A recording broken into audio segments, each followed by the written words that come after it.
छठ मैया के चरण कमल में, छठ मैया के चरण कमल में अपना शीश झुकाते हैं।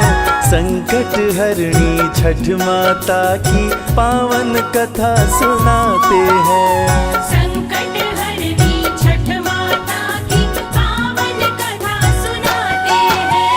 छठ मैया के चरण कमल में, छठ मैया के चरण कमल में अपना शीश झुकाते हैं। संकट हरणी छठ माता की पावन कथा सुनाते हैं। संकट हरणी छठ माता की पावन कथा सुनाते हैं।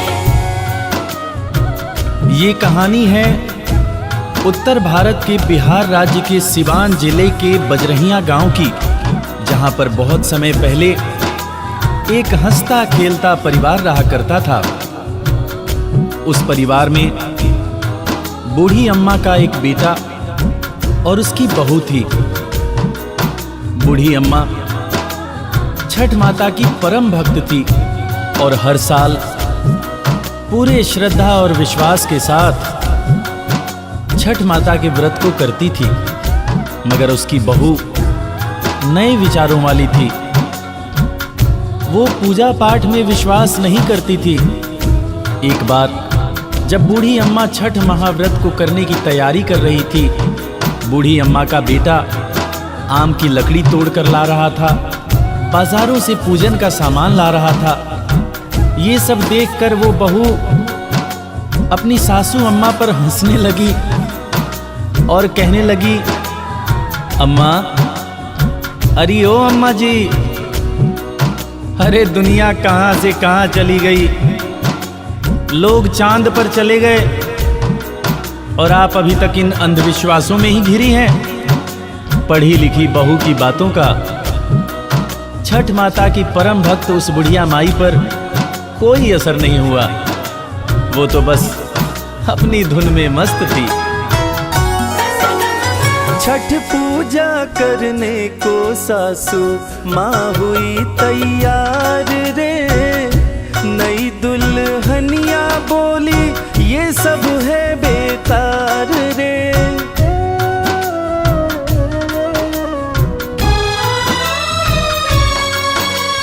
तीन दिन उपवास करोगी, पड़ोगी तुम बीमार रे।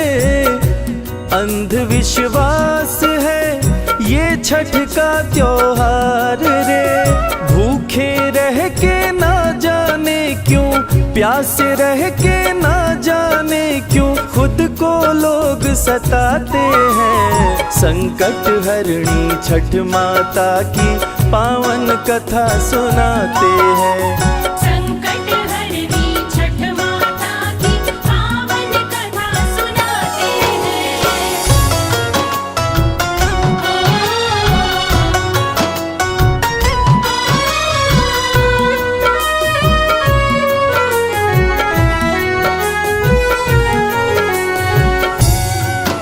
अपनी नई नवेली बहू की बात सुनकर बुढ़िया माई मन ही मन मुस्कुरा रही थी।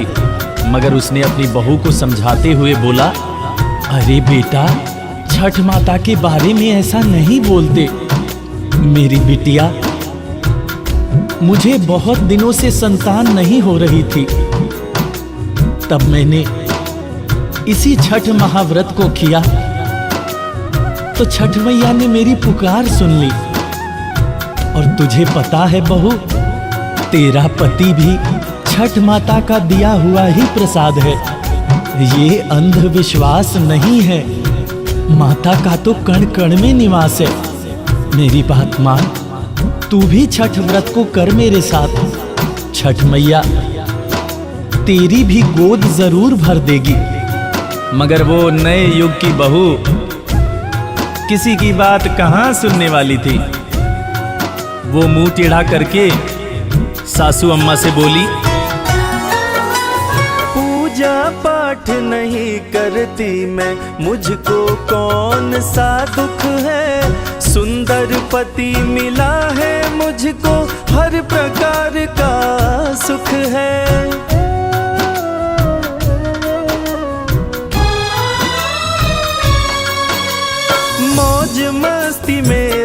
रहती हूँ मैं, महल आलीशान है।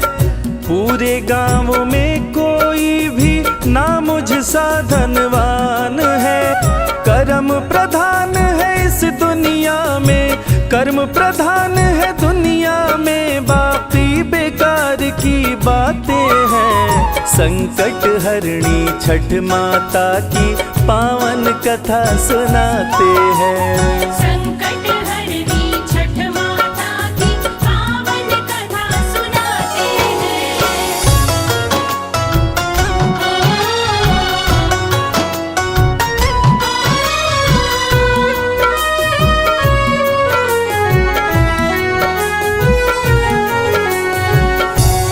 सासू अम्मा के लाख समझाने के बाद भी बहू के दिमाग में उसका असर नहीं हो रहा था। वो नास्तिक औरत बार बार छठ माता के बारे में बुरा भला बोले जा रही थी। ये देखकर उसका पति उसको समझाने लगा कि देखो प्रिय, ईश्वर और देवी देवता के प्रति अहंकार करना ठीक नहीं होता। तुम भी व्रत करने में माता जी का सहयोग करो। लेकिन बहू अपने पति का भी कहना नहीं मानी और कहने लगी, ना जी ना, मुझे नहीं पड़ना इस अंधविश्वास के चक्कर में। इतनी बात सुनकर उसका पति बोला, अरे ठीक है बाबा, तुमको जो करना है वो करो। मैं तो अब घास फूस साफ करके छठ माता का घाट सजाने जा रहा हूँ, ताकि मेरी माँ शाम को जाकर वहाँ पूजा कर सके। हाथ में लेके कुदाल पुत्र नदी के तट पर जाता है। छठ माता के पूजन हेतु सुंदर घाट बनाता है।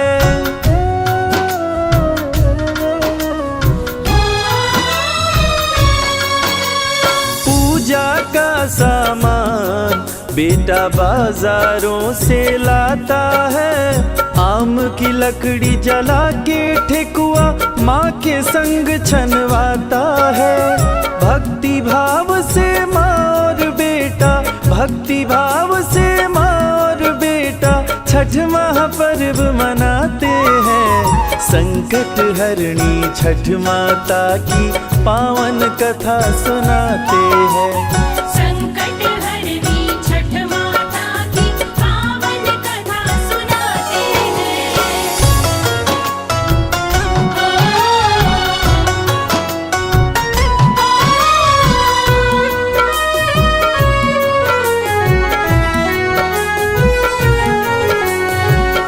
बूढ़ी अम्मा आम के लकड़ी को जलाकर छठ माता के लिए ठेकुआ बना रही थी।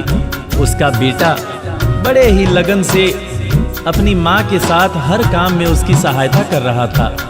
बूढ़ी अम्मा का बेटा अपने घर और दरवाजे को गाय के गोबर से लीप रहा था।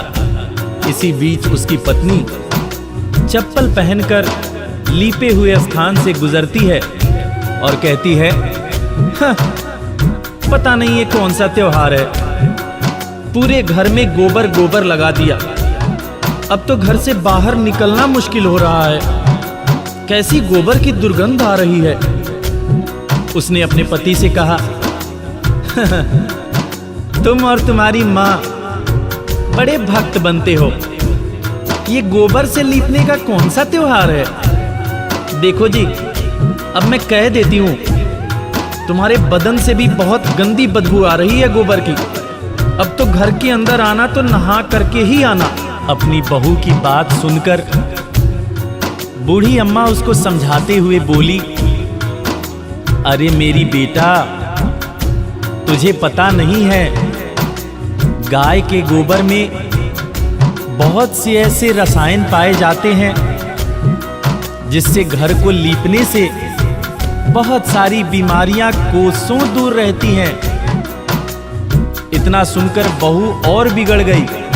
वो झुंझलाते हुए बूढ़ी अम्मा से बोली, पहले तो आम की लकड़ी को जलाकर खजूर और ठेकुआ बनाया, और अब गोबर से पूरे घर को लीप के पूरा गुड़ गोबर कर दिया। ये देखकर उसका पति उसको समझाते हुए बोला, अरे बाबा रहने दो, तुम अम्मा से लड़ाई मत करो। चलो तुम भी तैयार हो जाओ, अब हमें छठ घाट की तरफ चलने का वक्त हो गया है। को दरवाजे पे बुला के बाजा बजवाते चला दौरा उठा के।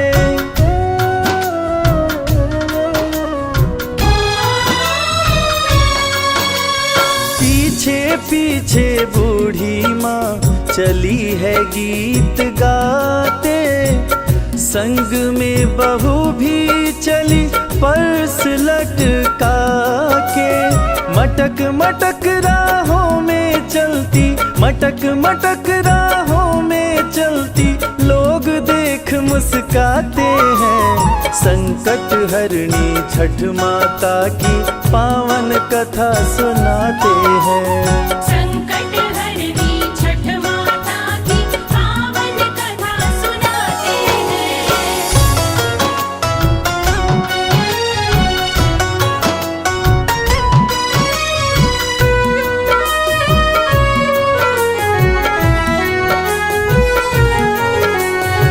बूढ़ी अम्मा और उसके बेटे ने बहू को बहुत समझाया।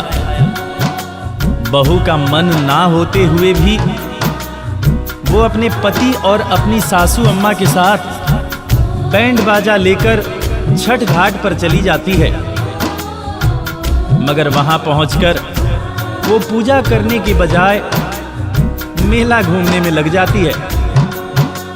थोड़ी देर बाद जब उसका पति उसको ढूंढते हुए जाता है तो देखता है कि वो तो गोलगप्पे की दुकान पर खड़ी है और मजे से गोलगप्पे उड़ा रही है। इतना देखकर उसका पति उससे बोलता है, अरे यार क्या करती हो तुम, यहाँ पूजा करने आई हो, कुछ देर तो माँ के साथ बैठ लो। पति की बात सुनकर पत्नी झुंझलाते हुए बोलती है, ए जी देखो, मैं पूजा वूजा करने नहीं आई हूं, मैं घाट वाट पर बिल्कुल नहीं जाने वाली। मैं तो मेला घूमूंगी, जम के चाट और छोले खाऊंगी। आप अपना पूजा वूजा करो, मुझे पूजा पाठ से कुछ लेना देना नहीं। वहां पर खड़े गांव वाले इन दोनों के झगड़े को देख रहे थे और देखकर सब हंस रहे थे। बूढ़ी अम्मा का बेटा समझदार था।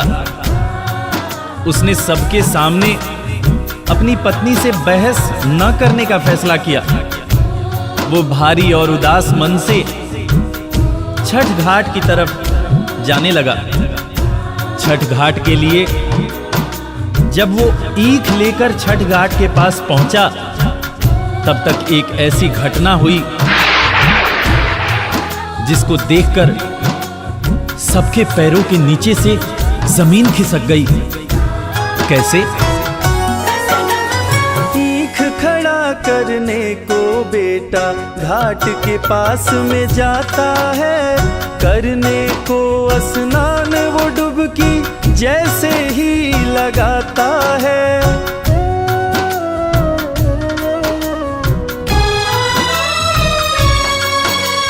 डुबकी लगाते डूबने लगा, जोरों से चिल्लाता है, कहाँ गया पानी के अंदर पता नहीं चल पाता है।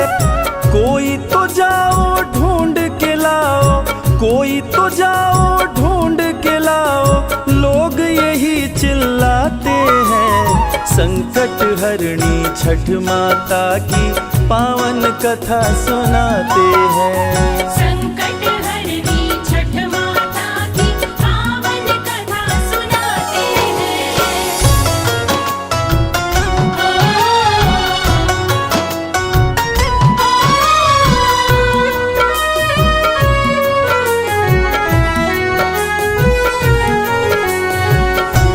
ये बात जैसे ही बूढ़ी अम्मा को पता चली कि उसका बेटा नदी में डूब गया है, वो छाती पीट कर रोने लगी। उसने छठ माता से सवाल शुरू कर दिया, अरे माँ, मैं माँ हूं, तू भी माँ है। तू कैसी माँ है जिसने एक माँ से उसके बेटे को छीन लिया? माँ, जब से मेरी शादी हुई पिछले 30 सालों से लगातार तेरी पूजा करते आ रही हूं। बोल मां बोल, मेरी भक्ति में ऐसी कौन सी कमी रह गई थी जो तूने मेरे गोद को सुना कर दिया। बोल मां, मुझसे या मेरे लाल से ऐसी कौन सी भूल हो गई जो तूने मुझसे मेरा लाल छीन लिया, मेरा निहाल छीन लिया। अरे मैं तो छठ घाट तेरे पूजा को करने आई थी, तूने तो मेरी दुनिया उजाड़ दी मेरी माँ। हे माँ, अगर जाने अनजाने में मुझसे कोई भूल हुई हो तो उसकी सजा मेरे बेटे को मत दो। मेरा लाल मुझे लौटा दो माँ। अगर तूने मेरे लाल को मुझे नहीं लौटाया तो आज तेरी ये बुढ़िया भक्त अपने बेटे के साथ नदी में कूदकर जान दे देगी। अब या तो तू मेरे बेटे को लौटा या मेरे भी प्राण ले ले माँ, मेरे भी प्राण ले ले। उधर मेले में लाउड स्पीकर पर सबको आगाह किया जा रहा था। हेलो हेलो, छठ पूजा में आए हुए सभी व्रतियों एवं दर्शनार्थियों को सूचित किया जाता है कि गहरे पानी के अंदर न जाएं। अभी अभी सूचना मिली है कि एक व्रती गहरे पानी के अंदर डूब गया। पानी में आगे बढ़ने पर खतरा होने की आशंका है, इसलिए आप लोगों को आगाह किया जाता है।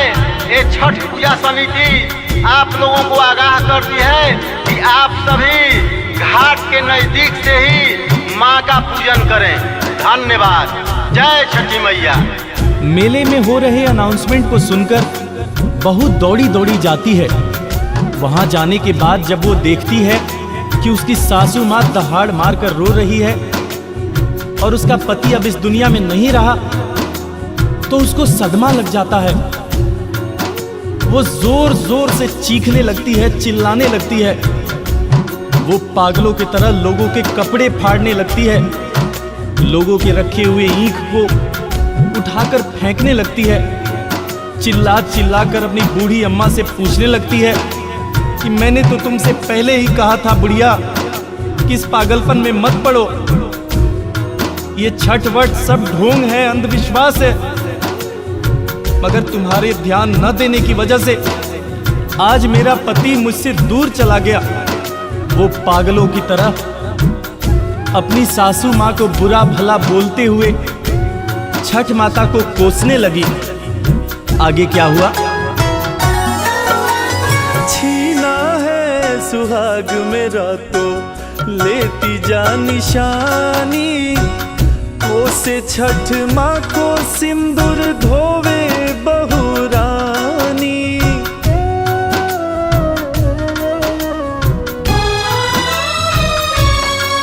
हर सिंदूरी सिंदूर से हुआ गंगा जी का पानी, तोड़ रही चूड़ियां सुहाग की निशानी। हाय बन गई विधवा एक सुहागन, बन गई विधवा एक सुहागन, आंसू न रुकने पाते हैं। संकट हरणी छठ माता की पावन कथा सुनाते हैं। संकट हरनी छठ माता की पावन कथा सुनाते